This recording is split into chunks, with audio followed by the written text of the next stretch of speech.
আল্লাহর নবী বলেন উম্মে হানির ঘরের ছাদটা ফাঁকা হয়ে গেছে।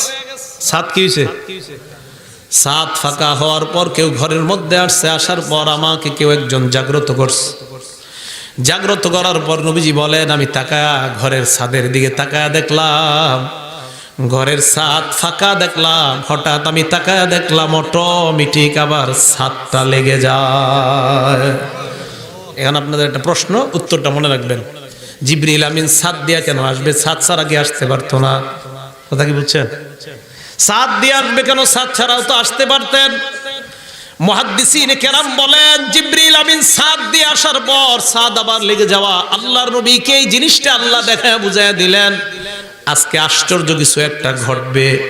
এই জন্য ছাদটা এইভাবে ফাঁকা হওয়ার পর আবার অটোমেটিক লেগে যায়। হাবিব আজকে এমন কিছু একটা ঘটবে যে জিনিসটা অটো আপনার মাধ্যমে ঘটবে, মানুষের মেধার মধ্যে ধরবে না, এমন একটা জিনিস ঘটবে।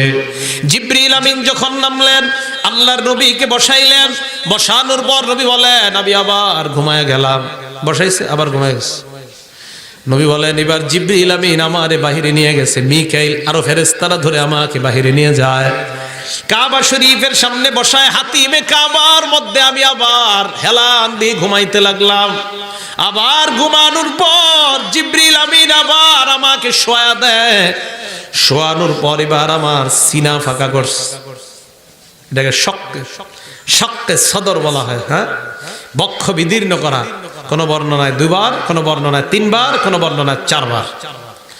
বক্ষ বিদীর্ণ করলো, করার পর 2টা পাত্র আনলো। পাত্র আনার পর একটা স্বর্ণের পাত্র আর একটা রূপার পাত্র। এই পাত্র আনার পর আমার আত্মাটা বের করে একটা পাত্রের মধ্যে রেখে দেয়। পুরো অপারেশন, ওপেন হার্ট সার্জারি। আজকে বিজ্ঞান তারা দাবি করে আমরা ওপেন হার্ট সার্জারি বের করছি।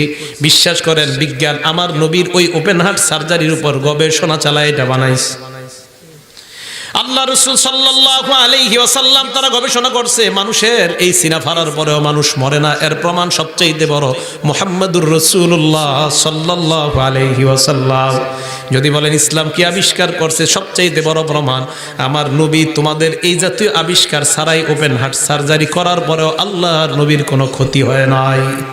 আল্লাহ রাসূল সাল্লাল্লাহু আলাইহি ওয়াসাল্লাম এইভাবে করার পর কলবটা এক জায়গার মধ্যে রেখে দেয়। আরেক বর্ণনায় ঈমান, আরেকটা হলো হিকমত। ঈমান এবং হিকমতটা আরেকটা বাটির মধ্যে রাখছে। হুজুর কেমন দেখা যায় আল্লাহ ভালো জানে। এটা ওই জামানায় বিশ্বাস হতো না, কিন্তু এখন মানুষ বিশ্বাস করে থার্মোমিটার বের হওয়ার পর। জ্বর দেখা যায়নি, আরে জ্বর দেখা যায়নি, কিন্তু থার্মোমিটার দিয়ে মাপলে মানুষ বিশ্বাস করে। হা হা, তাহলে ওই জামানায় ঈমান আর হিকমত এটা কেমন? জ্বর যেমন, এই জ্বর তো দেখা যায় না, মাপলে বের হয়। তো ঈমান আর হিকমত যদি মাপতেন, কোন মাপার যন্ত্র যদি বের হয়, আবিষ্কার হয়, এটা মাপার মাধ্যমে বের হয়ে যাবে। আল্লাহ রাসূল বলেন আমার ভিতরটা সুন্দরভাবে এমন ভাবে পরিষ্কার করছে। কিসের পানি? দেখো জমজমের পানি দ্বারা। এই জন্য অনেক আলেমরা বলেন কোন কোন বর্ণনায় হাউজে কাউসারের পানির চাইতেও জমজমের পানি উত্তম। সুবহানাল্লাহ। ওলামারা বলেন কেন?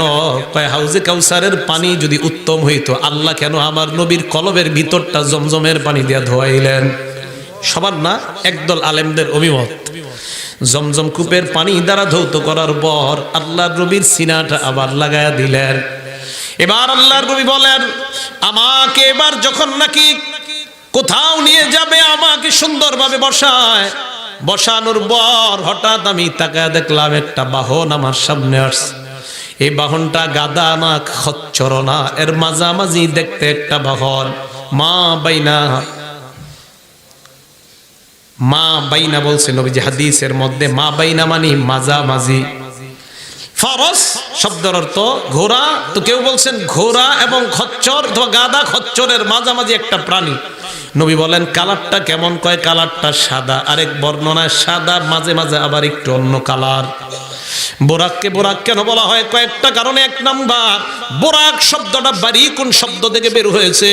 বারিকুন শব্দটা আবার বের হয়েছে বারকুন থেকে। বারকুন মানে বিদ্যুৎ। বারকুন মানে কি? এই বোরাকটা বারিকুন থেকে যদি হয় আর যদি বারকুন থেকে হয়, বারকুন থেকে যদি বোরাক হয়, বারকুন শব্দ থেকে যদি বোরাক শব্দ হয়, এর অর্থ হবে বিদ্যুৎ যেমন চোখের পলকে এক জায়গা থেকে কোটি কোটি মাইল দূরে চলে যায়, বোরাক ওইভাবে মুহূর্তের মধ্যে বিদ্যুতের চাইতে আরো দ্রুত গতিতে সামনে চলে যায়। এই জন্য বোরাককে বোরাক বলা হয়। আরেক বর্ণনায় বোরাক শব্দটা বারিকুন শব্দ থেকে, বারিকুন শব্দ থেকে যদি হয় এর অর্থ হবে বোরাকটা দেখতে সাদা, মাঝে মাঝে অন্য অন্য কালার আছে। আল্লাহর নবী বলেন বোরাক আমার সামনে আসার পর এই জায়গায় অনেকগুলা বর্ণনা আছে, বোরাক উঠাইতে চায় না, বর্ণনাগুলা দুর্বল হওয়ার কারণে বর্ণনাগুলো আমি আপনাদের সামনে উল্লেখ করি না। নবী বলেন বোরাক আমার সামনে আসছে। হ্যাঁ, আপনারা কিন্তু এরকম শুনছেন যে বোরাক আসার পর বোরাক লাফাইছে, উঠতে নিব না, তো এই জাতীয় কিছু বর্ণনা আছে, বর্ণনাগুলো দুর্বল। তো দুর্বল বর্ণনা আজকে আমরা না যাই, সহি বর্ণনাগুলোর মধ্যে আগাই। বোরাক সামনে আসার পর জিবরিল আমিন উঠলেন সামনে, আমি বসলাম মাঝে, পিছনে বসলো মিকাইল। বসার পর এবার বোরাক আস্তে আস্তে উঠতেছে। দেখেন এই জায়গাটা বুঝেন, নবীজি বলেন বোরাক যখন ওঠার সময় আমি তাকায় দেখলাম আস্তে আস্তে যখন উপরের দিকে ওঠে, হঠাৎ যাইতে যাইতে একটা পাহাড়, ওই পাহাড়ের উপর যাওয়ার পর বোরাক দেখলাম আস্তে আস্তে তার পা ছেড়ে দেয়। বুঝেন, বোরাক উপরে যখন ওঠে ওই প্রাণীটা উপরে উঠলে পাগুলা গুটায় নেয়, আবার নামার সময় পাগুলা ছেড়ে দেয়। বিজ্ঞান বিমান বানাইছে, প্লেন বানাইছে, হেলিকপ্টার বানাইছে, আমি অসংখ্য অগণিতবার বিমানে উঠছি, এই জন্য আমার অভিজ্ঞতা। বিজ্ঞান বিমান বানাইছে, ওই বিমানের চাকাগুলা যখন দৌড়ায় উঠার সময় আস্তে আস্তে এইভাবে বন্ধ করে নেয়। আমার নবীর বোরাকের সাথে মিলাইলে বর্তমান জামানার বিমান মিলে যায়। এই জন্য আল্লাহর রাসূল বলেন আমি তাকায় দেখলাম বোরাক সামনের দিকে যায়, হঠাৎ বোরাক তার পাটা ছেড়ে দেয়। আমাকে জিবরিল আমিন বললেন ইয়া রাসূলুল্লাহ নিচের দিকে তাকান। দেখেন আমি বোরাকের থেকে নিচের দিকে তাকাইলাম, তাকায় দেখলাম সাদা একটা জমিন দেখা যায়। নবীজি বলেন জিবরিল আমিন আমাকে বললেন ওই জমিনে নামার জন্য, আমি জমিনের মধ্যে নামলাম। জমিনে নামার পর জিবরিল আমিন আমাকে বললেন ইয়া রাসূলুল্লাহ সাল্লি হুনাকা রাকাতাইন, 2 রাকাত নামাজ আদায় করেন। আমি নামাজ আদায় করলাম, আশেপাশে তাকায় দেখলাম খেজুর গাছ। আমি প্রশ্ন করলাম এটা কোন জায়গা? জিবরিল আমিন কয় এটা হলো ওই জায়গা যেই জায়গাটার নাম হলো ইয়াসরিব। এই জায়গায় কেন নবীকে নিলেন? আল্লাহ পাক নবী কি বুঝাইয়া দিলেন হাবিব কিছুদিন পরে হিজরত করে আপনাকে মক্কা থেকে চলে যেতে হবে। যাওয়ার পর এই ইয়াসরিব নামক জায়গাটা আপনি যাওয়ার পর নাম হবে মদিনাতুর রাসূল। সুবহানাল্লাহ, মদিনা হবে যেটা, ওই জায়গায় নামাজ পড়াইলেন। আল্লাহর নবী কয় আবার বোরাকে চড়লাম, চড়ার পর বোরাক আবার সামনের দিকে যায়। যাইতে যাইতে হঠাৎ আমি তাকায় দেখলাম একটা রাস্তা। কি দেখলাম? রাস্তার এক মাথার মধ্যে একজন বৃদ্ধ দাঁড়ায় আছে। কে বৃদ্ধ? সাদা চুল একজন বৃদ্ধ দাঁড়ায় আছে। আমার ডাক দেয় মুহাম্মদ এই দিকে আসো, ডাক দিস। জিবরিল আমিন কয় তার ডাকে সাড়া দিয়ে না। নবীজি কয় আমি তো তার ডাকে সাড়া দেওয়ার প্রশ্নই আসে না। আমি সামনে গেলাম, যাওয়ার পর দেখলাম একটা বুড়ি সামনে দাঁড়ায় আছে। কে? বুড়ি। নবীজি বললেন আমাকে ও ডাক দেয়। আমি সামনের দিকে গেলাম, হঠাৎ আমি তাকায় দেখলাম অনেক সুন্দরী একজন রমণী আমাকে ডাক দেয়। ডাক দেওয়ার পর আমি তার দিকেও তাকাইলাম না, বারবার ডাক দেয়, আমি ভ্রুক্ষেপ করলাম না। নবী বলেন লাম্মা ইলতাফাত ফালাম আলতাফিতু ইলাই, আমি তার দিকে ভ্রুক্ষেপ করলাম না। জিবরিল আমিন কয় চলেন, সামনে গেলাম। যাইতে যাইতে হঠাৎ আমি একটা জায়গা দেখলাম। ওই জায়গাটার মধ্যে জিবরিল বলেন আমাকে নামার জন্য। আমি নামলাম, নামার পর বললেন 2 রাকাত সালাত আদায় করে নেন। আমি আদায় করলাম, করার পর আমি প্রশ্ন করলাম কোন জায়গা? ওইটার নাম হলো তুর পাহাড়, যেই পাহাড়ে মুসা নবী আল্লাহ সাথে সরাসরি কথা বলতেন। আল্লাহর নবী বলেন আমি আবার বোরাকে চললাম, সামনের দিকে যাইতে যাইতে হঠাৎ আরেকটা জায়গায় আমি নামলাম। নামার পর ওই জায়গা আমি নামাজ আদায় করলাম। আমি প্রশ্ন করলাম জিবরিল কোন জায়গা? জবাব দিলেন ইয়া রাসূলুল্লাহ এটা হলো ওই জায়গা যেই জায়গায় ঈসা আলাইহিস সালাতু ওয়াস সালামকে বাবা ছাড়া বৈধ পন্থায় মায়ের মাধ্যমে আল্লাহ দুনিয়ার মধ্যে পাঠায়া দেয়। আল্লাহর নবী কয় বুরাকের উপর চললাম, আবার সামনে গেলাম, হঠাৎ আমি শুনলাম কে যেন কয় আসসালামু আলাইকা ইয়া রাসূলুল্লাহ, ইয়া রাসূলুল্লাহ, সুবহানাল্লাহ বলে। আরেক বর্ণনায় কে জানি কয় আসসালামু আলাইকা ইয়া আউয়াল, আরেক বর্ণনায় কে যেন কয় আসসালামু আলাইকা ইয়া আখির, আরেক বর্ণনায় কে যেন গায়েব থেকে কয় আসসালামু আলাইকা ইয়া হাশিম। তিনজনে তিনটা সালাম দিস। নবীজি কয় জিবরিল কে আমারে সালাম দে। জিবরিল আমিন কয় এবার আপনি শুনেন। ওই যে রাস্তা দিয়ে দেখলেন বুড়া, এই বুড়া অন্য কেউ না, ইবলিস আপনারে ডাক দিছে, আপনি ডাকে সাড়া না দিয়ে ভালো করছেন। বুড়িটা মারা যায় যায় পড়ে যায় যায় অবস্থা, এটা হলো আপনার উম্মতের বদামলের অবস্থা। যাদের বদামল, ওই বদামলের অবস্থা ওই বুড়ির মতো। আরেক বর্ণনায় কয় ইয়া রাসূলুল্লাহ, ওই বুড়ি যেমন পড়ে যায় যায় দুনিয়াটার হায়াত আর বেশি দিন বাকি নাই, এই জন্য আল্লাহ আপনাকে দুনিয়ার রূপ দেখাইছেন। সুন্দরী যেই নারীটা আপনাকে ডাক দিলেন, এই নারীটা হলো দুনিয়ার সৌন্দর্য আর চাকচিক্য। আপনি যদি ওই নারীর কথায় সাড়া দিতেন, আপনার দুনিয়ার সমস্ত উম্মত নারীদের প্রতি আগ্রহ হয়ে যাইত। আপনি সাড়া না দেওয়ার কারণে ভালো করছেন। একদল উম্মত যদিও নারী ঘটিত গুনাহের মধ্যে লিপ্ত হয়ে যায়, আরেক দল হাজার হাজার উম্মতের দিলগুলা বানাইবে আল্লাহ আনাজিল। আনাজিল শব্দটা ইনজিল শব্দের বহুবচন, ইনজিল শব্দের বহুবচন আনাজিল।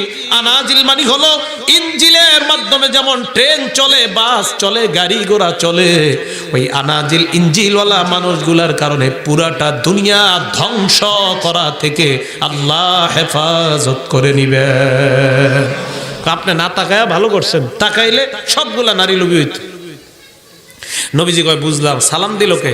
কয় হুজুর আপনারে যিনি সালাম দিলেন, যিনি সালাম দিলেন অন্য কেউ নয়, এক নাম্বার যিনি সালাম দিয়েছে তিনি আপনার আব্বা ইব্রাহিম আলাইহিস সালাতু ওয়াস সালাম, দুই নাম্বার মুসা, তিন নাম্বার ঈসা আলাইহিস সালাতু ওয়াস সালাম আপনাকে সালাম দিয়েছেন। আল্লাহর নবীকে এবার জিবরিল কয় হুজুর আবার ওঠেন বোরাকে। নবী বোরাকের উপর উঠলেন। এবার আল্লাহর নবী কয় আমি সামনে চলতে লাগলাম, হঠাৎ একদল মানুষের সামনে দিয়ে আমি গেলাম। ওই মানুষটার দিকে তাকায় দেখলাম কেউ একজন তার পাশে দাঁড়ায় আছে। ওই মানুষটাকে দেখলাম মাথার মধ্যে আঘাত করে, আঘাত করার পর মানুষের শরীরটা ক্ষত বিক্ষত হয়ে যায়, চূর্ণ বিচূর্ণ হয়, আবার শরীর ঠিক হয়ে যায়, আবার আঘাত করে আবার এমন হয়ে যায়। আমি প্রশ্ন করলাম কারা? জিবরিল কয় সামনে চলেন। সামনে গেলাম। সামনে যাওয়ার পর আল্লাহর নবী কয় আমি তাকায় দেখলাম একটা বিশাল বড় গর্ত, গর্তের মধ্যে আগুন ধাউ ধাউ করে জ্বলতেছে। হঠাৎ আমি তাকায় দেখলাম উলঙ্গ নারী পুরুষ দেখা যায়। একবার আগুনের উত্তপ্ত, যে আগুনের উত্তপ্ত নিস্ফুলিঙ্গ, আমি তাকায় দেখলাম নারীরা একবার উপরে ওঠে আবার নিচে যায়, আবার উপরে ওঠে আবার নিচে যায়। নবীজি বলেন আমি প্রশ্ন করলাম এরা কারা? জিবরিল আমিন কয় সামনে চলেন। আমি সামনে গেলাম। এবার যাওয়ার পর দেখলাম এই জায়গাটা একটু শ্রদ্ধার সাথে আমরা শুনবো। আল্লাহর নবী কয় একদল নারীদেরকে আমি দেখলাম তাদের শরীরের যে একটা সৌন্দর্য অংশ আছে, ওই অংশটার সাথে কিছু একটাকে বেঁধে রাখছে। আমি দেখলাম ভয়ঙ্কর ভাবে নারীরা ঝুলে আছে। আল্লাহর নবী কয় আমি ভয় পেয়ে গেলাম। এই কথা বলার পর নবীজি প্রশ্ন করলেন জিবরিল এরা কারা? জিবরিল কয় সামনে চলেন। আমি সামনে গেলাম। যাওয়ার পর দেখলাম একদল মানুষ ফসল লাগায়, লাগানোর সাথে সাথে ফসল হয়ে যায়, আবার ফসল কাটে, আবার ফসল লাগায়, আবার ফসল হয়ে যায়। নবীজি বলেন আমি প্রশ্ন করলাম কারা? জিবরিল কয় সামনে চলেন। আমি সামনে গেলাম। হঠাৎ আমি তাকায় দেখলাম একটা লোক কাঠ ভর্তি একটা বস্তার মধ্যে ঢুকায়। ঢুকানোর পর ওই বস্তাটা যখন ফিল আপ হয়ে যায় মাথার মধ্যে উঠায়, উঠানোর পর আবার লোকটা পড়ে যায়, আবার বস্তার মধ্যে কাঠ ভরে, আবার উঠায়, আবার পড়ে যায়। আল্লাহর নবী বলেন প্রশ্ন করলাম কারা? কয় সামনে চলেন। সামনে গেলাম। যাওয়ার পর দেখলাম বিশাল বড় একটা রক্তের নদী দেখা যায়। ওই রক্তের নদীর মধ্যে একদল মানুষ সাঁতার কাটে, আরেক দলকে তাকায় দেখলাম রাস্তার মধ্যে পাড়ের মধ্যে দাঁড়ায় দাঁড়ায় পাথর মারে। মানুষগুলা সাঁতার কাটতে কাটতে যেই মাত্র নদীর কিনারায় আসে, আসার পর পাথর মারলে আবার নদীর মাঝখানে চলে যায়। আমি বললাম এরা কারা? জিবরিল আমিন বলে ইয়া রাসূলুল্লাহ, এবার আপনি শোনেন, যেই মানুষটাকে দেখলেন মাথা ভাঙতেছে বারবার, এরা হলো বেনামাজির দল, যারা দুনিয়ায় নামাজ পড়ে নাই। এই নামাজ না পড়ার কারণে এদের এই শাস্তি। নবীজি বলেন কতদিন? কয় কিয়ামত পর্যন্ত এইভাবে আঘাত চলতে থাকবে। আওয়াজ দিয়ে বলেন নাউজুবিল্লাহ। আল্লাহর নবী কয় আরেকটা ব্যক্তি আমি দেখলাম, যে ব্যক্তিটাকে দেখলাম, দেখেন করাত দিয়ে তার এই গালটা কাটা হয়, করাত দিয়ে এই গাল কাটার পর নবী বলেন ওই করাতটা নিয়ে ওই পাশে যায়, যাওয়ার পর এই গালটা কাটে। এই গাল কাটতে দেরি দেখে আগের গালটা আবার সমান, বুঝছেন? আবার এই পাশে আইসা এই গালটা কাটে, কাটতে দেরি আবার ওই গালটা ঠিক হয়ে যায়। নবী বলেন এরা কারা? জিবরিল আমিন বলে ইয়া রাসূলুল্লাহ, এরা হলো দুনিয়ার মধ্যে যারা মিথ্যা প্রচার করত তারা। মনে রাখবেন, টিভি স্যাটেলাইটে যারা মিথ্যা প্রচার করে এই হাদিসের অন্তর্ভুক্ত তারা। টিভি স্যাটেলাইট ইত্যাদির মাধ্যমে যারা মিথ্যা প্রচার করে এই হাদিসের অন্তর্ভুক্ত। হ্যাঁ, আমি রিসার্চ করেছি, এই হাদিসের অন্তর্ভুক্ত হবে এক নিঃসন্দেহে। মিথ্যা প্রচার, এটা কোনো মাধ্যমে হোক, মুখের মাধ্যমে হোক, আল্লাহর কাছে এই কিয়ামত পর্যন্ত শাস্তি হবে। নবীজি বলেন এরপর আমি যাদেরকে দেখলাম উলঙ্গ নারী পুরুষ, তারা কারা? কয় হুজুর এরা হলো দুনিয়ার মধ্যে জিনা ব্যভিচার যারা করত, নিজের বিবি অন্যের ঘরে, নিজের বিবি ঘরে থাকতেও যারা অন্যায়ভাবে জিনা ব্যভিচার করত, এরা তারা। আরেক বর্ণনায় নবী বলেন আমি তাকায় দেখলাম, দেখেন একদল উলঙ্গ নারী পুরুষ, তাদের সামনে ডেক দেখছি, ওই ডেকের মধ্যে কাঁচা গোস্ত, ওই কাঁচা গোস্তগুলা তারা খায়, কাঁচা গোস্ত। নবীজি বলেন এরা কারা? কয় হুজুর এরা হলো যারা পরকিয়া করতো দুনিয়ায় তারা। এলে আপনাদেরকে কয়েছি কমুনি, আমি তো জানি আছে। নবীজি বলে বুঝলাম না, এর এরকম মারে আবার যায়, কতদিন চলবে এরকম? কয় হুজুর কিয়ামত পর্যন্ত ও সাঁতার কাটতেই থাকবে আর ওর এরকম মারতেই থাকবে, সাঁতার কাটতেই থাকবে, মারতে থাকবে, সুদখুররে। নবীজি বলেন আচ্ছা, সুদখুরের এই অবস্থা এই জায়গায় কিয়ামতের মাঠে কি হবে? তো কিয়ামতের মাঠের ব্যাপারে আসছে, কোটি কোটি মানুষ দাঁড়ায় থাকবে, হঠাৎ একদল মানুষ তাকায় দেখবে, বড় পেটওয়ালা একদল মানুষ। এমনি তো অন্যান্য গুনাহগার আছেই, কিন্তু একদল মানুষের বুতুনহুম, তাদের পেটগুলা বিশাল বড় বড় মটকার মতো। তাফসিরে মাঝারি দেখতে পারেন। তো এই পেটগুলা দেখার পর ইউরাফি বুতুনিহিমুল হাইয়াত, বাহির থেকে দেখা যাবে পেটের ভিতরে সাপ দৌড়াইতেছে। তো প্রশ্ন করবে কোটি কোটি মানুষ এরা কারা? জবাব দিবে এরা সুদখোরের দল, যারা দুনিয়াতে সুদ খাইতো, এরা তারা। প্রিয় ভাইরা, সুদ খায়েন না, সুদ দিবেন না, সুদ নিবেন না। আল্লাহ আমাদের সকলকে এই সুদি কারবার থেকে হেফাজত করেন, সকলে বলেন আমিন। আরে ভাই, সুদ যদি খাইতে হয় তো মানুষ দুনিয়াতে আর চাকরি বাকরি করার কি দরকার ছিল বলেন? হ্যাঁ, সুদি যদি সবকিছু হয়ে যেত তার চাকরি বাকরির দরকার ছিল কি? চাকরির বিধান আল্লাহ কেন দিলেন? কর্ম করার বিধান কেন দিলেন যদি সুদেই সবকিছু হয়ে যেত? তাহলে কি সুদ খাওয়া যাবে? জোরে বলেন, সুদ খাওয়া যাবে? নবীজি বলেন এবার আমি যাইতে যাইতে হঠাৎ আমি একটা মসজিদের মধ্যে নামলাম। সুবহানাল্লাহ। এই মসজিদটা অন্য কোনো মসজিদ নয়, এই মসজিদের নাম হলো বাইতুল মুকাদ্দাস। মাসালা মনে রাখবেন, মক্কা থেকে বাইতুল মুকাদ্দাস পর্যন্ত মেয়ারাজকে যদি কেউ অস্বীকার করে তার ঈমান চলে যাবে, কাফের হয়ে যাবে। কি বললাম? মক্কা থেকে বাইতুল মুকাদ্দাস পর্যন্ত আল্লাহর নবীর মেয়ারাজকে অস্বীকার করলে কাফের হবে, আর বাইতুল মুকাদ্দাস থেকে আরশ পর্যন্ত অস্বীকার করলে ফাসিক হবে। মাসালা মনে রাখবেন। হ্যাঁ, হুজুর কাফের হবে কেন? কারণ বাইতুল মুকাদ্দাস পর্যন্ত, মক্কা থেকে বাইতুল মুকাদ্দাস পর্যন্ত বর্ণনাটা আল্লাহর কোরআনে ডাইরেক্ট। তো এই জায়গা অস্বীকার করলে কোরআন অস্বীকার করা, কোরআন অস্বীকার করলে ঈমান থাকে না, যায়? ঈমান থাকে না, চলে যায়, চলে যায়। এই জন্য আল্লাহ বলেন সুবহানাল্লাযী আসরা বিআবদিহি লাইলাম মিনাল মাসজিদিল হারাম ইলাল মাসজিদিল আকসা। পুতু পবিত্রতা বর্ণনা করছি ওই সত্তার, যিনি রাতের বেলায় তার বান্দাকে ভ্রমণ করায়ছেন মক্কা থেকে মসজিদে আকসা বাইতুল মুকাদ্দাস পর্যন্ত রাতের সামান্য অংশে ভ্রমণ করিয়েছেন। আল্লাহ এই জায়গায় বলছেন আব্দুন। মনে রাখবেন, আব্দুন বলা হয় যার মধ্যে দুইটা জিনিস আছে, শরীর এবং আত্মা। শরীর এবং, অনেকে বলতে চায় নবীর মেয়ারাজ হয়েছে স্বপ্নে। স্বপ্নে। আল্লাহ বলেন বিআবদিহি, যিনি তার বান্দারে নিছে। মনে রাখবেন বান্দা তাকে বলা হয় যার মধ্যে আত্মা থাকে এবং শরীর থাকে। নবীর যদি স্বপ্নে মেরাজ হয় তাহলে তো নবীর শরীরটা মেরাজের মধ্যে যায় না। আল্লাহ বলেছেন তার বান্দা, এই বান্দা প্রমাণ করে আল্লাহর নবীর দেহ এবং আত্মা সরাসরি আমার আল্লাহ আরশ পর্যন্ত পৌঁছায় দেয়।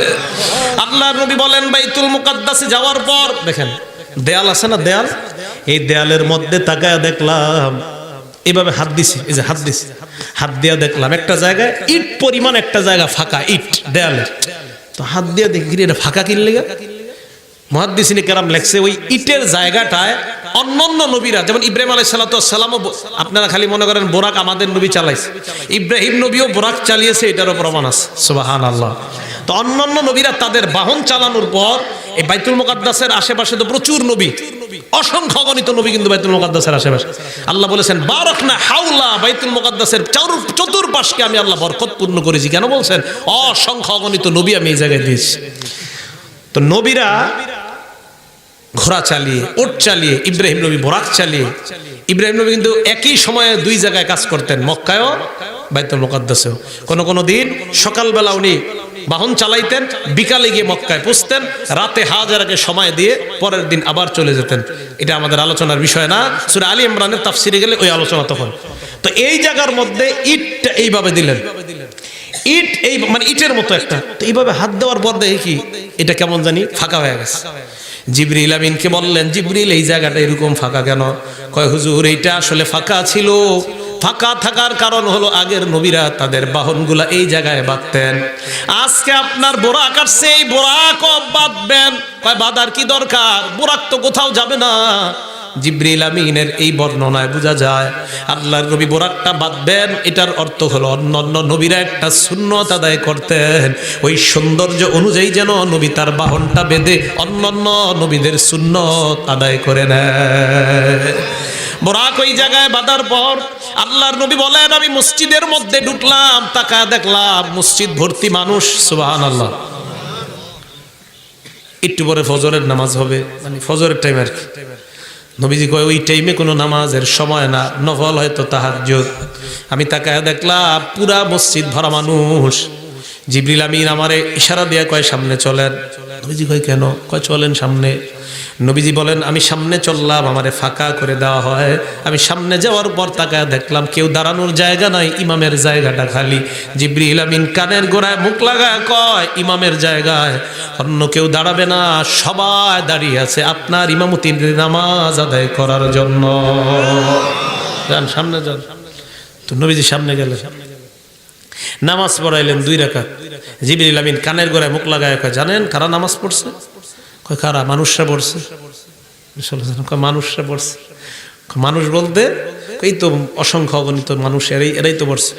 কয় না না, জিবরিল আমিন কয় যত নবী আল্লাহ পাঠাইছেন 1,24,000 2,24,000 যে বর্ণনাটা শোনেন এটা দুর্বল বর্ণনা, মনে রাখবেন। এটা তাফসীর ইবনে কাসিরে যদিও আসছে বর্ণনাটা দুর্বল। আসলে নবীর সংখ্যা কত আল্লাহ ভালো জানেন। আপনারা কিন্তু পেছ লাগায় না, 1,00,000 2,00,000 বর্ণনাটা আছে কিন্তু দুর্বল। আসলে নবীর সংখ্যা কত এটা ভালো জানে কে? একমাত্র আল্লাহ। যত নবী আল্লাহ দুনিয়ায় পাঠাইছেন সমস্ত নবীরা সহ বাহিরে আল্লাহর কোটি কোটি ফেরেশতারা আজকে আপনার পিছনে 2 রাকাত নামাজ জামাতের সাথে আদায় করে নেয়। তো নবীজি বলেন নামাজের সালাম ফিরানোর পর আমি বসে রয়েছি, হঠাৎ দেখি মসজিদের কোনায় একটা মিটিং। সুবহানাল্লাহ। মসজিদের কোনায় আবার কিসের মিটিং? আরে এটা কি? তাবলিগ জামাতের ভাইরা দেখেন না মসজিদের কোনায় দাঁড়ায় যায় বয়ান করে, এরকম কি মসজিদের কোনায় আবার এটা কি? জিবরিল আমিন কানে কানে কয় হুজুর চলেন, আপনিও যাইতে হবে, ওই জায়গায় যোগ দিতে হবে। কয় কেন? কয় এটা হলো সংবর্ধনা অনুষ্ঠান। কয় কিসের? কয় ইব্রাহিম আলাইহিস সালাতু ওয়াস সালাম এবং আদম নবী ওনাদের 2 জনের পরিচালনায় আপনাকে সংবর্ধনা দেওয়ার জন্য একটা আয়োজন করা হয়েছে। কি আজীব চিন্তা করেন। নবীজি বলেন আমি গেলাম, যাওয়ার পরে এবারে ইব্রাহিম আলাইহিস সালাতু ওয়াস সালাম দাঁড়ায় গেলেন, পরিচালনা ইব্রাহিম নবী, মানে উপস্থাপক। ইব্রাহিম নবী দাঁড়ায় বললেন, এখন আপনাদের সামনে ভাষণ দিবেন বাবা আদম। আদম নবী দাঁড়ায় ভাষণ দিলেন, আলহামদুলিল্লাহিল্লাযী জাআলানি আবাকুম, সমস্ত প্রশংসা আল্লাহ যিনি আমাকে তোমাদের বাবা বানাইছে। কি করে দেখেন, স্পেশালি বিশেষভাবে মুহাম্মদের মতো সন্তান আল্লাহ আমাকে দান করেছে, এই জন্য সমস্ত প্রশংসা আল্লাহর।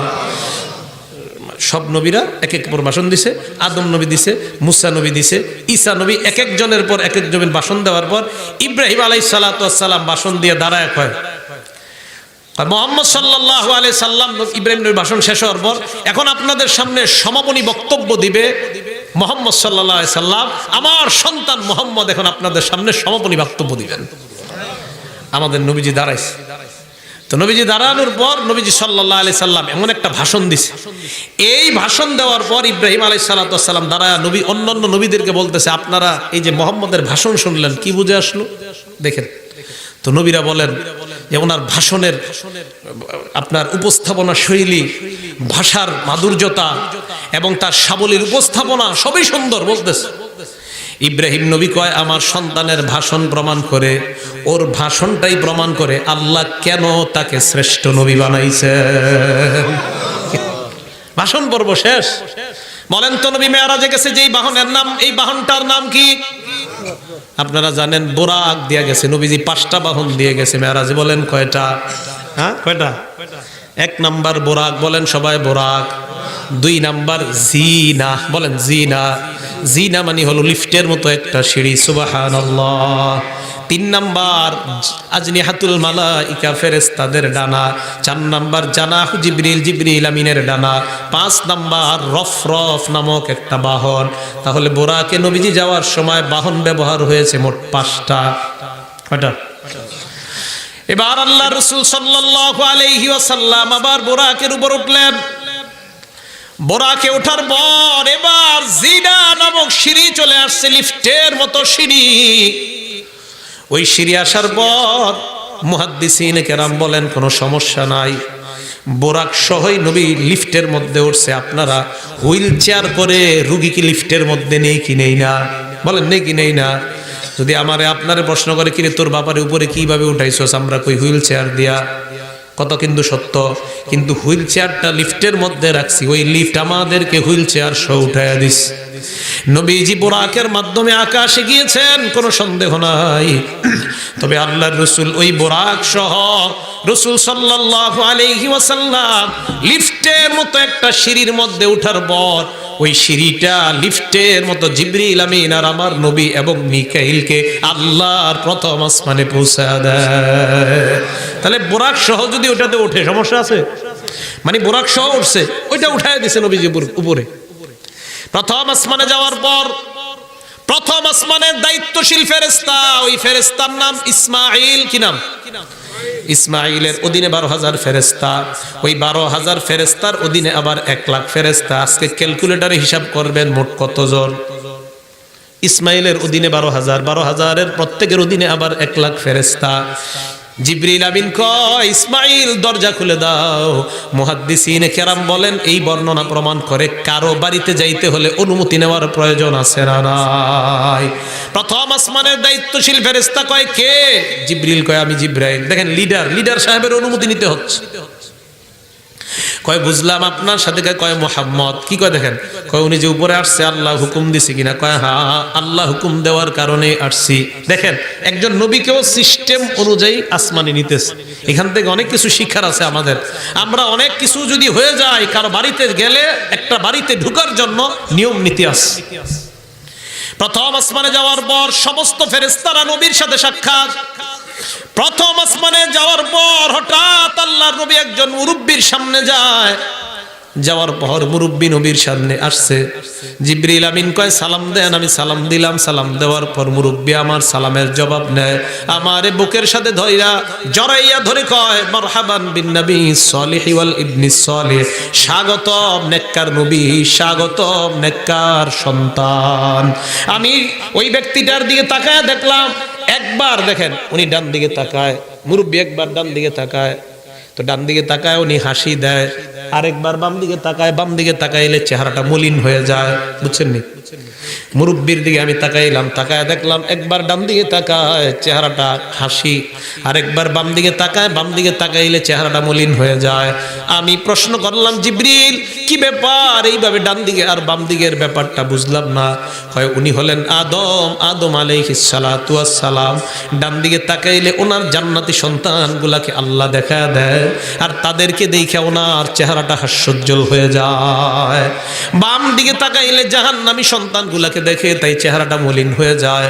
আল্লাহর নবী বলেন, বাবা আদম আমাকে বললেন, হে মুহাম্মদ আমার সন্তান, মানুষগুলাকে বলবা বেশি বেশি আমল করে যেন তারা ডান দিক ওয়ালা উম্মত হয়ে যায়। আল্লাহর নবী বলেন, এবার আমি 2 নাম্বার আসমানে গেলাম। দ্বিতীয় আসমানে যাওয়ার পর ঈসা নবীর সাথে সাক্ষাৎ। কোন নবী? ঈসা নবীর সাথে আমার সাক্ষাৎ হওয়ার পর ঈসা নবীর সাথে আমার কথা হয়েছে। মুহাদ্দিসিনে কেরাম বলেন, ঈসা নবীর সাথে আল্লাহর নবীর কেন সাক্ষাৎ হয়ে যায়?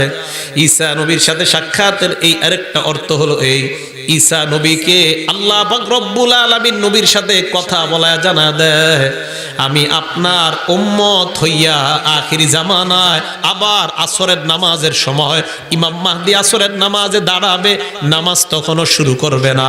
যেই মাত্র জামাত শুরু হবে ইমামতি দাঁড়াবে, আল্লাহু আকবার বলবে, ওই টাইমে আওয়াজ আসবে বাইতুল মুকাদ্দাসের ছাদে কে যেন আসছে।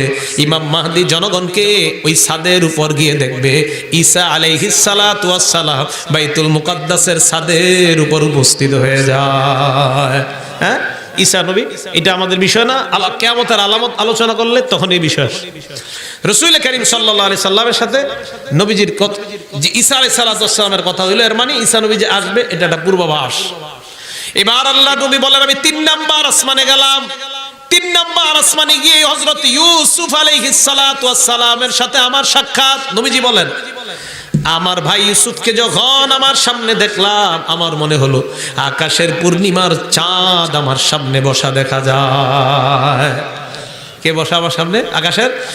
এই জায়গাটা একটু শুনেন, এই জায়গায় একটা মুহাদ্দিসিনে কেরাম কারণ লেখছে, ইউসুফ নবীর সাথে আমার নবীর সাক্ষাৎ এই জন্য করাইছেন, আল্লাহর নবীকে আল্লাহ জানায় দেয়, হাবিব আপনার উম্মত যাদেরকে আমি জান্নাত দান করব, এদের চেহারাগুলা ইউসুফ নবীর মতো সুন্দর বানাইয়া তাদেরকে আমি জান্নাতবাসী বানায়া দিব। নবী বলেন, 4 নাম্বার আসমানে গেলাম। যাওয়ার পর ইদ্রিস আলাইহিস সালাতু ওয়াস সালামের সাথে সাক্ষাৎ। ইদ্রিস নবীর সাথে সাক্ষাৎ করার পর আমি ইদ্রিস নবীর সাথে আমার অনেক কথা হইল। ইদ্রিস নবী আমারে কয়, নাতি কেমন আছো? কি কইছে? নবীজি কয়, দাদা আপনি কেমন আছেন? বা নানা কইছে। নবীজি, আপনি আমার নাতি কইলেন, ঘটনা কি? এটা কারণ আছে। আদম নবী কইছে ছেলে, আদম নবী বলছে ছেলে, ঈসা নবী ভাই, অথবা কোনো বর্ণনায় বাবা বলে সম্বোধন করছে। ইউসুফ নবী ভাই বলছে, মুসা নবীও ভাই বলছে, ইব্রাহিম নবী ছেলে বলছে, হারুন নবী ভাই বলছে, কিন্তু একজনে নাতি বললো কোনো কোনো বর্ণনায়। উনি নাতি বললো কেন? ইদ্রিস নবী কয়ার একটা কারণ আছে। আমি আল্লাহর কাছে চেয়েছিলাম মরণের আগে যেন আমার জান্নাতে ঢুকায়। কিসের আগে? মরণের আগে আল্লাহ যেন আমার জান্নাতটা দেখায় দেয়। তো এই জায়গায় একটা বর্ণনা আছে। এই বর্ণনাটা হলো এক ফেরেশতার মাধ্যমে নিয়ে গেছিলেন। তো এই জায়গাটা কিছু দুর্বল সহি মিলায়া বর্ণনা। তো এটা না গিয়ে আমরা ডাইরেক্ট বলি উনি জান্নাতের দরজার সামনে গেছে। যাওয়ার পর জান্নাতের দারোগা রিজওয়ান উনি কয়, কি কয়, জান্নাতে ঢুকবে ইদ্রিস নবী, আল্লাহর পারমিশনও আছে। মানে আল্লাহ বলছে ফেরেশতাকে নিয়ে আসতে। ঠিক আছে, তো আল্লাহ বলছে নিয়ে আসতে, কিন্তু একটা নিয়ম আছে। তো লিস্টে 1 নম্বরে যার নাম, তার নামটা হলো মুহাম্মদ সাল্লাল্লাহু আলাইহি সাল্লাম। সুবহানাল্লাহ। উনি যাওয়ার আগে তো অন্য কেউ যেতে পারে না। ইদ্রিস নবী কয়, নাতি এত বছর আগে আমি দুনিয়াতে আসছি, তোমার আসার পরেও আমি যাইতে পারলাম না। এরপর ওই ফেরেশতার মাধ্যমে আমি যখন দুনিয়াতে রওনা করলাম, 4 নম্বর আসমানে আসার পর মালাকুল মাউত আমার সামনে আসছে। আসসালামু আলাইকুম ইদ্রিস নবী, কেমন আছেন? ভালো। আরে আপনি এই জায়গায়, আমি তো টেনশনে ছিলাম। আপনার না কি টেনশন? আমি টেনশনে ছিলাম, লিস্টে আছে আপনার মৃত্যুটা হবে 4 নম্বর আসমানে, কিন্তু আমি চিন্তায় ছিলাম ইদ্রিস নবী 4 নম্বর আসমানে মৃত্যু হবে মানে কি? আমি টেনশনে ছিলাম। আপনার দেখার পর টেনশন দূর হয়ে গেছে। এই জন্য অনেকের বর্ণনা মতে ইদ্রিস নবীর কোনো কবর দুনিয়াতে পাওয়া যায় না। ইদ্রিস নবীর কবর দুনিয়াতে পাওয়া যায় না, এর বেশিরভাগের বর্ণনা। ইদ্রিস নবীর কবর কই আছে দুনিয়াতে? এই পর্যন্ত খালি ইতিহাস চলতেছে, তালাশ চলতেছে, এখনো পাওয়া যায় না। ইদ্রিস আলাইহিস সালাতু ওয়াস সালামের সাথে 4 নম্বর আসমানে দেখা হওয়ার পর নবীজি বললেন আমি 5 নম্বর আসমানে গেলাম, হারুন নবীর সাথে সাক্ষাৎ। কোন নবী? হারুন নবীর সাথে আলাপ আলোচনা করার পর 6 নম্বর আসমানে গেলাম, মুসা নবীর সাথে আমার সাক্ষাৎ। উনি অনেক কথা বললেন আমাকে, হঠাৎ উনি কান্না শুরু করে দিলেন। আমি প্রশ্ন করলাম কেন কান্না করেন? মুসা নবী কয় আল্লাহকে আমি বলেছিলাম আমার উম্মত কি পরিমাণ জান্নাতে যাবে। আল্লাহ আমাকে বলেছিলেন এত বিশাল, যেই বিশাল, এত বিশাল, এত বিশাল, অন্যান্য উম্মত আপনার উম্মতের তুলনায় কিছুই না। মুসা নবীকে আমার নবী বললেন তাহলে কান্না করেন কেন? মুসা নবী কয় আল্লাহকে আমি বলেছিলাম আমার চাইতে এত পরিমাণ বেশি উম্মত মনে হয় জান্নাতে আর কোনো নবীর উম্মত যাবে না। আল্লাহ আমাকে জবাব দিয়েছেন না না, শেষ জামানায় আসল আমার নবী আমার হাবিব পাঠাবো, ওই হাবিবের উম্মত এত পরিমাণ যাবে চারদিকে তাকাইবেন শুধু চোখ দেখবেন আর তাকাইয়া তাদের শেষ সীমানা কোথায় আপনি ওই সীমানা তালাশ করে পাবেন না। তোমার উম্মত তো বেশি হবে, আমার উম্মত এত কম হবে আপনার তুলনায়। কাঁদতেছে আমার উম্মত কেন গুনাহ করলো, আমার উম্মত আরো কেন বেশি ঈমান আনলো। নবীজি বলেন এবার আমি গেলাম 7 নম্বর আসমানে। একটা ঘর, ঘরের পাশে একজন মুরব্বি বসা। আরেক বর্ণনায় একটা বড় গাছ দেখলাম, গাছের গোড়ায় একজন মুরব্বি বসা। আমি ওই মুরব্বিকে দেখলাম, মুরব্বি আমাকে স্বাগত জানাইলেন, সন্তান বললেন। আমি দেখলাম তার সামনে অনেকগুলা বাচ্চা সন্তান বসা।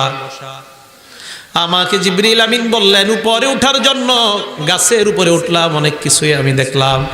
এবার আমি জিবরিল আমিনকে প্রশ্ন করলাম ওনার সামনে বাচ্চাগুলাকে। জিবরিল বললেন উনি ইব্রাহিম আলাইহিস সালাতু ওয়াস সালাম। এই বাচ্চাগুলা তারা যারা দুনিয়াতে নিয়ত করেছে আমার সন্তানটাকে কোরআনের হাফেজ বানাবো, পেটে থাকতেও নিয়ত করেছে সন্তানটাকে কোরআনের হাফেজ বানাবো, আলেম বানাবো। দুনিয়াতে আসার পর হাফেজ আলেম বানানো তাদের সাধ্যে কুলায় নাই, অথবা তাদের তৌফিক হয় নাই। এর আগে দুনিয়া থেকে সন্তানটা বিদায় নিয়ে নেয়। মা বাবার নিয়ত আল্লাহ জানতেন, ওই নিয়ত পুরা করার জন্য হাফেজ আলেম বানানোর জন্য ওই বাচ্চাগুলাকে আল্লাহ ইব্রাহিম নবীর ক্লাসের মধ্যে ভর্তি করায় দেয়। আর হাফেজ হবে, আলেম হবে। আল্লাহর নবী বলেন এবার আমার সামনে আসছে রফরফ। কি আসছে? এটা হলো এক বর্ণনা। এই 7 নম্বর আসমান পর্যন্ত অনেক ফেরেশতাদের ডানা দিয়ে গেছে। আরেক বর্ণনায় 7 নম্বর আসমানের পর জিবরিল কইছে আমার ডানায় ওঠেন।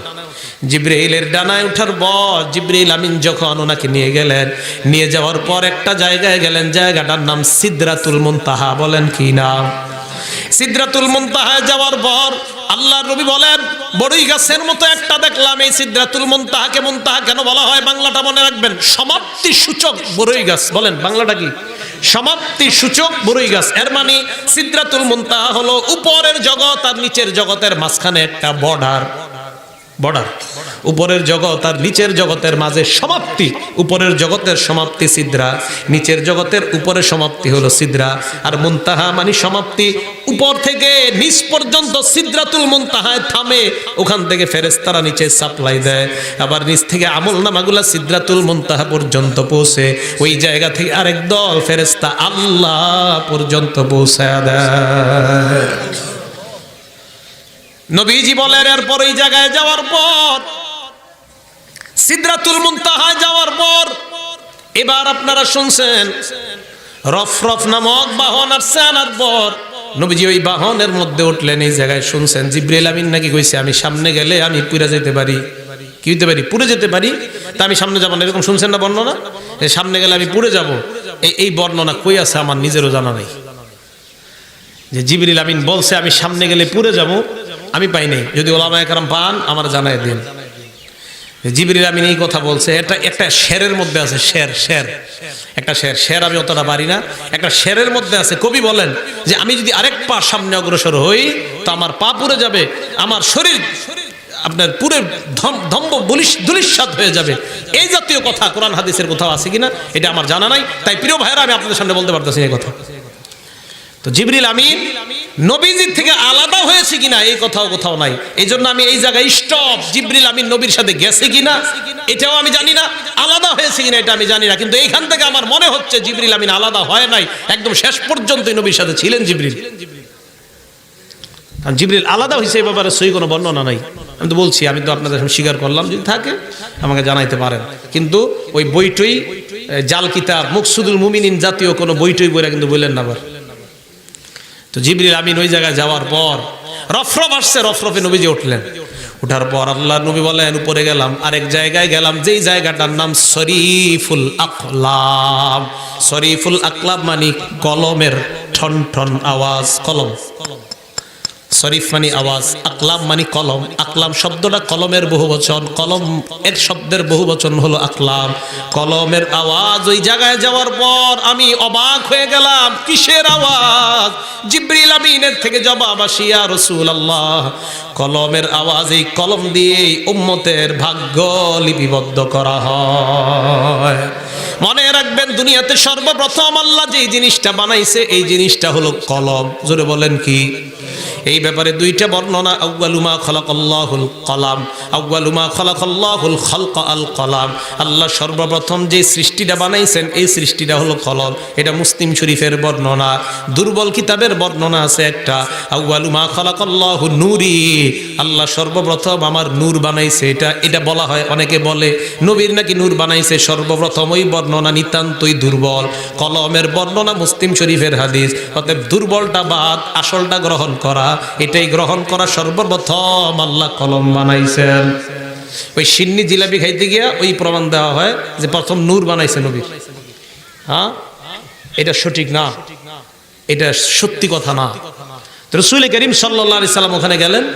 যাওয়ার পর এবার আপনাদেরকে যে কথাটা আমি বলবো, আরশ পর্যন্ত যাওয়ার পর আল্লাহকে নবীজি সরাসরি দেখছে কিনা এই ব্যাপারটা নিয়ে সাহাবাদের মাঝে মতভেদ হয়ে গেছে।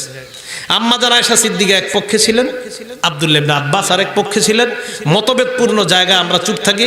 আল্লাহরে দেখছি কি দেখে না এটা আল্লাহ জানে, আমাদের নবীজি জানে। আপনারা অন্তত আমার মুখে এটা শুনতে চান না, আমি এই জায়গাটা বলতে পারবো না। এই জায়গার পরে যে বর্ণনাগুলো, একটাও সহি বর্ণনা পাওয়া যায় না, এর উপরের বর্ণনাগুলা সহি বর্ণনা পাওয়া যায় না। তাই ওই জায়গাগুলো আমি আলোচনা করতে চাচ্ছি না। আম্মা জান আয়েশা সিদ্দিকার আব্দুল্লাহ ইবনে আব্বাসের মধ্যে এই জায়গায় মতভেদ হয়ে গিয়েছে। নবীজি সাল্লাল্লাহু আলাইহি সাল্লাম ওখানে গিয়ে আল্লাহর সাথে কথোপকথন হয়েছে এটা বলা যায়, কিন্তু সরাসরি দেখেছেন কিনা এটার মধ্যে সাহাবাদের মাঝে দুই দল হয়ে গেছে। তো নবীজি সাল্লাল্লাহু আলাইহি সাল্লাম ওখানে গেলেন। যাওয়ার পরে আল্লাহ পাক রব্বুল আলামিন নবীজিকে বললেন, হাবিব, তায়েফের মাঠে আপনি কইছেন আমি আপনার কার কাছে ছেড়ে দিস? মনে আছে? তায়েফের মাঠে বলছে, আপনি বলছেন আপনার কার কাছে ছেড়ে দিস? আমি আপনাকে কারো কাছে ছাড়ি নাই। আমি আপনার আলোচনাকে পুরা দুনিয়ার কাছে উঁচু করে দিলাম। এই আলোচনা কি উঁচু? আমার নামের সাথে আপনার নামটাও দুনিয়ার মানুষ স্মরণ করবে। লা ইলাহা ইল্লাল্লাহ মুহাম্মাদুর রাসূলুল্লাহ। আজানের মধ্যে আল্লাহর নাম উচ্চারিত হয়, মুহাম্মদ সাল্লাল্লাহু আলাইহি সাল্লামের নাম উচ্চারিত হয়। নামাজের মধ্যে আল্লাহর নাম হয়, দুরূদের মধ্যে মুহাম্মদ সাল্লাল্লাহু আলাইহি সাল্লামের নাম উচ্চারিত হয়। আল্লাহর পাশাপাশি আমাদের নবীর নামটা উঁচু করে দিয়েছে আল্লাহ। এটাই আল্লাহ বলেছেন, রাফা'না লাকা যিকরা, আমি আপনার আলোচনাকে পুরা দুনিয়ার মধ্যে উঁচু করে দিলাম। এই কথোপকথন পড়ার পর নবীজিকে আল্লাহ বললেন, আপনার উম্মতের জন্য একটা হাদিয়া দিয়ে দেই, এই হাদিয়াটা নিয়ে দিয়ে দিবেন। আল্লাহ কি হাদিয়া? নেন 50 ওয়াক্ত নামাজ নিয়ে যান। কয়েকত? আমরা কয়েকত পড়ি? মানে পড়েন নাকি আপনারা? 5 ওয়াক্তই পড়েন? আচ্ছা আচ্ছা আচ্ছা। নবীজি সাল্লাল্লাহু আলাইহি সাল্লাম 50 ওয়াক্ত নামাজ নিয়ে রওনা করছে।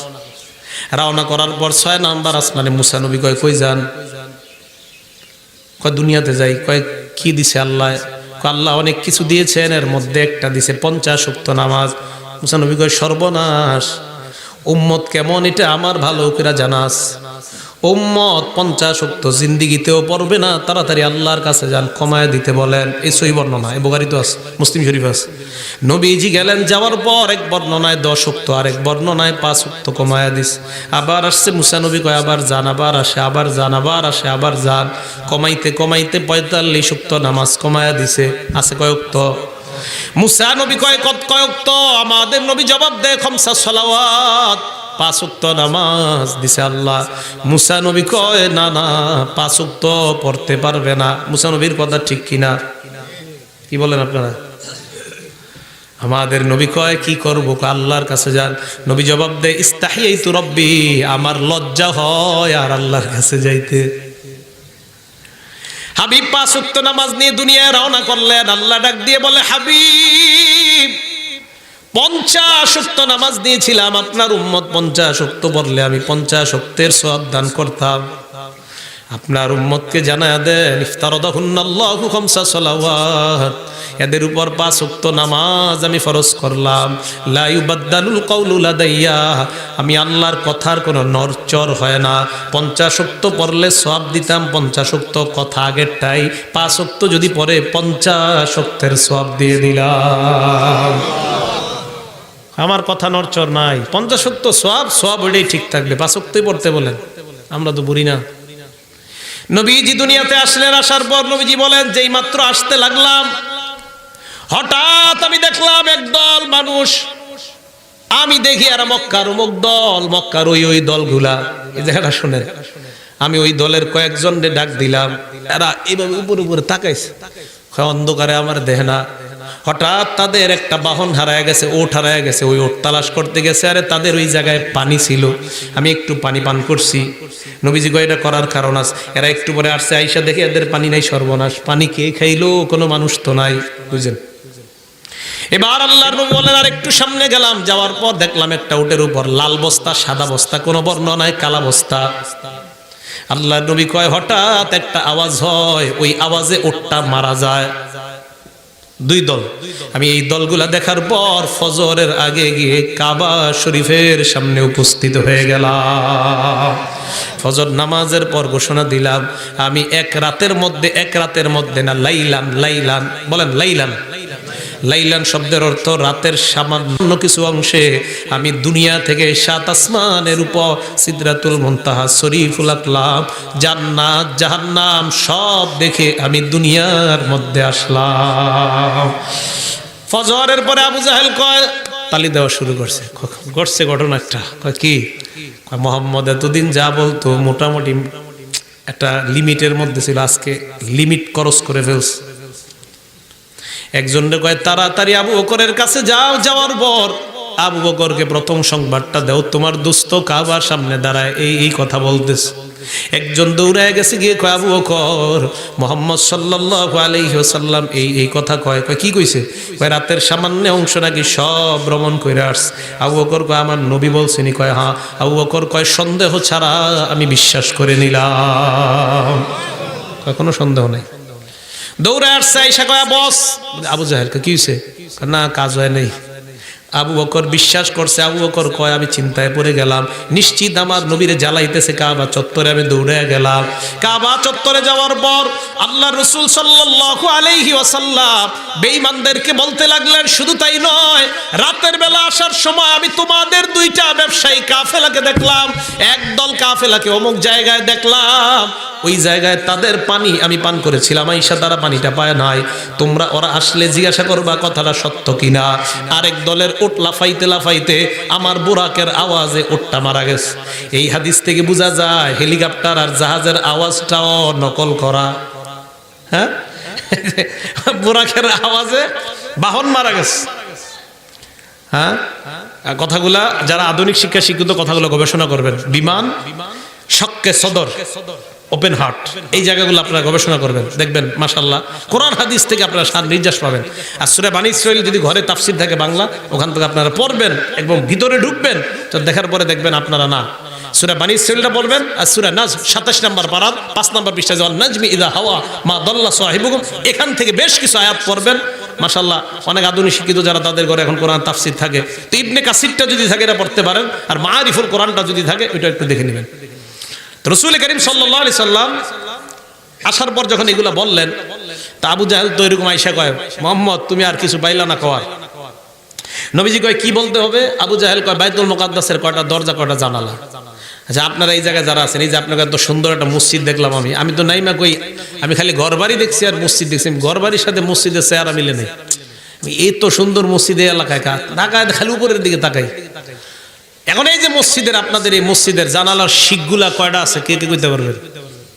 হ্যাঁ, আপনারা এতদিন নামাজ পড়েন এই জায়গায়, এগুলা কি গনতে যান আপনারা? বলেন সিঁড়ি কয়টা, এগুলা গনতে যান আপনারা? আবু জাহেল আহমকের মতো আমাদের নবীজিকে বললেন কয়টা দরজা, কয়টা জানালা বলো। তো নবীজি এগুলা গনতে যায় না, সিজদা করে গেছে। আল্লাহ আমি এখন কি করবো? জিবরিল আমিন কানে কানে কি করবেন মানে? মাথা উঠান। সুবহানাল্লাহ।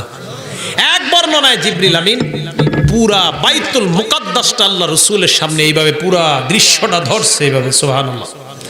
কারণ জিবরিল আমিনের কাছে এটা কোনো ব্যাপার না, পুরা দুনিয়া জিবরিল আমিন আসমানে নিয়ে আছাড় মারতে পারে, বাইতুল মুকাদ্দাসটা এইভাবে উঠানো কোনো ব্যাপার না। এক। দুই, আরেক বর্ণনায় মুহাদ্দিসিনে কেরাম বলেন মক্কার কাবার সামনে থেকে বাইতুল মুকাদ্দাস পর্যন্ত আল্লাহ পাক রব্বুল আলামিন নবীজিকে বাইতুল মুকাদ্দাস দেখার জন্য একটা অলৌকিক ব্যবস্থা করে দিয়েছেন। ওই জায়গায় বাইতুল মুকাদ্দাসটা জিবরিল আমিন নবীজির সামনে পেশ করতেছে, নবীজি দেইখা দেইখা আবু জাহেল আর বেঈমানদের সামনে এটার বর্ণনা দিতেছে। বর্ণনা দেওয়া শেষ, আবু জাহেল কয় কি রে এইগুলা কেমনে কয়, আর নবীজি এমনে কয়, এই যে দেখেন আমাদের কয় দরজা এতটা, মানে আবু জাহেল দেখে কি মনে হয় যে কিছু দেখে দেখে কইতেছে, আসলে তো দেখেই কইতেছে। আমাদের নবীজি কয় শুধু তাই নয়, কথা আর একটা বাকি আছে। কয় কি কথা? কয় আগামী বুধবার, কোন বর্ণনায় বুধবারের নামটা আসছে, বুধবার সূর্য ডুবার আগে ওই দুইটা কাফেলা মক্কায় উপস্থিত হবে। এই কথাটা নবীজি অনুমান করে বলছে তাদের সফরের দূরত্ব। 3 দিন পরে আবু জাহেল বদমাশটা, অথবা ওই যেদিন সূর্য ডুববে আর কি, নবীজি বলছে ওই দিন গিয়ে দাঁড়াই রয়েছে আপনার কাবার সামনে। বদমাশ শব্দটা আমার মুখ দিয়ে আইসা পড়ছে, আমি আপনাদের কাছে ক্ষমা চাই, বদমাশ শব্দটা মাইকে বলা ঠিক না। আবু জাহেল আহমকটা, আহমক বদমাশ শব্দটা, এটা মাইকে স্মৃতি কটু শোনা যাচ্ছে, বদমাশ শব্দটার জন্য আমি ক্ষমা চাচ্ছি, বদমাশ শব্দ মাইকে বলা ঠিক না। আবু জাহেল রাসূল করিম সাল্লাল্লাহু আলাইহি ওয়াসাল্লাম যখন নাকি এই কথা বলল যে আগামী বুধবার এই কাফেলা আসবে এই জায়গায়, এই কথা বলার পর আবু জাহেল তার সাঙ্গপাঙ্গ নিয়ে দাঁড়ায় রয়েছে। তো দাঁড়ায় থাকার পর সূর্যের দিকে তাকায়, ওই দিকে তাকায়, সূর্যের দিকে তাকায়, আর ওই কাফেলা যে দিক থেকে আসে তাকায়। সূর্য ডুবে যাবে যাবে, কাফেলা আসে না, কাফেলা আসে না। মুসলিম শরীফের টিকা টিকা টিকা হাসিয়ার কি হলো টিকা, টিকাতে পাবেন আপনারা যে আল্লাহ পাক রব্বুল আলামিন কোন বর্ণনায় 3 নবী, কোন বর্ণনায় 2 নবীর জন্য সূর্যকে থামায়া দিস। সুবহানাল্লাহ। নবীজি সিজদায় পড়ে গেছে, আল্লাহ আমি তো বলে ফেলছি সূর্য ডুবার আগে আসবে, সূর্যের অবস্থা তো মনে হচ্ছে আর আসবে না। হঠাৎ আবু জাহেল এবং তার সাঙ্গপাঙ্গরা দেখে সূর্যের কালারও, মানে ডুবার আগে যে কালারটা হয় আমরা তো বুঝি এখন ডুববে, কালার ওরকমই, কিন্তু সূর্য আর জায়গা থেকে নড়ে না। সুবহানাল্লাহ, ওইভাবে আছে সূর্য। অনেকক্ষণ হয়ে গেছে, আবু জাহেল কয় ঘটনা কি, সূর্য ডুবে না কা? হঠাৎ তাকায় দেখে কাফেলা আগমন করতেছে, কাফেলা দেখা গেছে, আর আস্তে আস্তে সূর্যটা ডুবে যায়। কাফেলা আসার পর এবার আবু জাহেল সবাইকে প্রশ্ন করতে লাগলো, তোমরা কি অমুক জায়গায় পানি হারায় ফেলছো, আইসা দেখো তোমাদের পানি নাই। কাফেলা কয় তুমি কিভাবে জানলা? আসলেই তো আমরা এরকম গেছিলাম, আইসা দেখি আমাদের পানি নাই, তুমি কিভাবে জানলা? আবু জাহেল কইতে চায় না, অন্যরা বলে দেয় মুহাম্মদ বলছে নাকি ওই দিন মেরাজ হয়েছে, মুহাম্মদের আসার সময় নাকি তোমাদের পানি পান করছে। ওই দলের অসংখ্য অগণিত নগদ কালিমা পড়ে মুসলমান হয়ে যায়। এবার আরেক দল কয়, আরেক দলকে আবু জাহেল আর কয় না, মানে কইলে তো সমস্যা। এবার অন্যরা কয় তোমাদের নাকি ওট লাফালাফি করতে করতে মারা যায়, কিভাবে জানলা? কয় মুহাম্মদ বলছে হঠাৎ নাকি একটা আওয়াজ আসছে, ওই আওয়াজটা ছিল বুরাকের আওয়াজ, তোমরা নাকি তাকায়া কিচ্ছু দেখো নাই। কয় হ্যাঁ হ্যাঁ আমরা আওয়াজ শুনলাম, উপরের দিকে তাকায়া কিছু দেখতে পাই নাই। কে বলছে? কয় মুহাম্মদ। ওদের মধ্যেও অসংখ্য অগণিত কালিমা পড়ে মুসলমান হয়ে যায়। সূর্যটা ডুবতেছে, এই দৃশ্য দেখে অনেকে মুসলমান হয়। আবু জাহেলের সাঙ্গপাঙ্গরা কয় লিডার সূর্য ডুবার ব্যাপারে কি বলবেন? কয় কিছু বুঝো না, এটা মুহাম্মদের বড় ধরনের একটা জাদু, এই জাদুর কারণে সূর্যটা আটকায়া ছিল, এই জাদুতে তোমরা বিশ্বাস করবা না। আওয়াজ দিয়া বলেন নাউজুবিল্লাহ।